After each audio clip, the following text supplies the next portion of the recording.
Curious George, Dragon Dance. Curious about the Chinese New Year. It was a beautiful day. George and his friend Marco were taking a walk when all of a sudden they came across a big party in the middle of the street.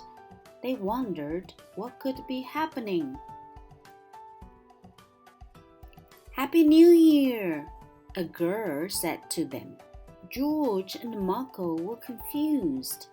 New Year's happened on January 1st, and today wasn't January 1st. It's Chinese New Year, the girl explained. Welcome to Chinatown. My name is Lily. Lily told George and Marco all about Chinese New Year. The holiday is also called the Spring Festival, and it is a time for families to get together. It is the most important celebration for families in China.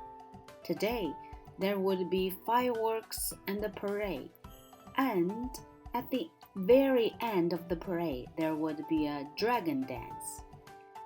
Do you want to see the dragon? Lily asked. Of course they did. The dragon was in the storeroom of Lily's parents' restaurant. This year, Lily was going to lead the dragon dance with her cousins. It was a huge honor. Dragons were considered to be helpful and wise, and the dragon dance would keep away bad luck in the new year. There was just one problem. The parade is starting soon, she said, but my cousins are running late. Lily wanted to practice the dragon dance, but there was no one to hold the middle or back of the dragon. Then Lily had an idea. Maybe George and Marco could help her practice the dragon dance. Marco got underneath the middle of the dragon and George went to the end. Just walk around and move back and forth like a dragon, Lily said. But it's not easy being a dragon inside the storeroom. There were too many things to bump into. George, Marco, and Lily took the dragon out on the street, where they zigged and zagged and zigged again. You need to stay behind me in a line, Lily explained.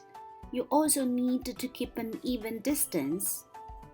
They were moving like a dragon until crash. Oops, Lily said. It's important to keep your eyes forward too. When they got up, they noticed the dragon's nose was missing. That's when George spotted the nose across the street, but not before a dog did. By the time George, Marco, and Lily caught up with the dog, the dragon nose was completely ruined.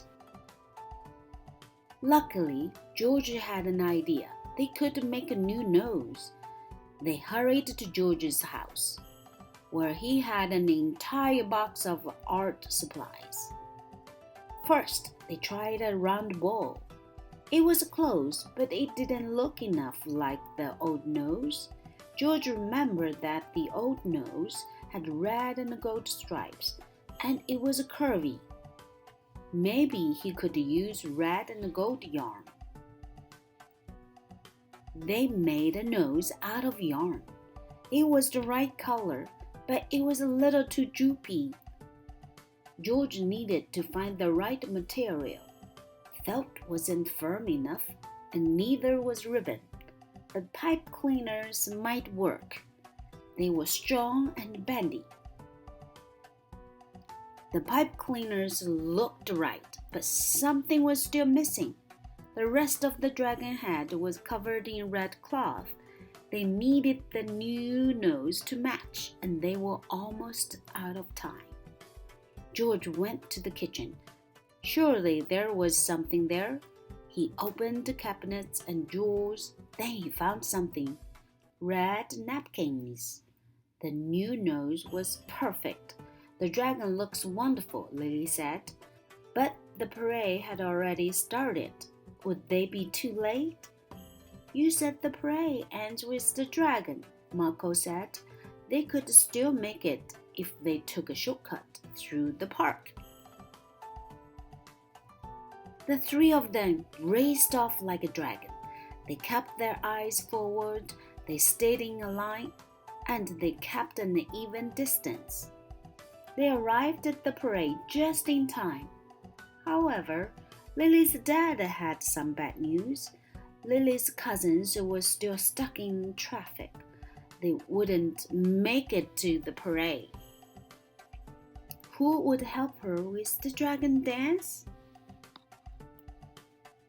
Lily knew a couple of dragon dance experts, George and Marco, and that's how, with a little bit of practice and the right material, a monkey became a dragon.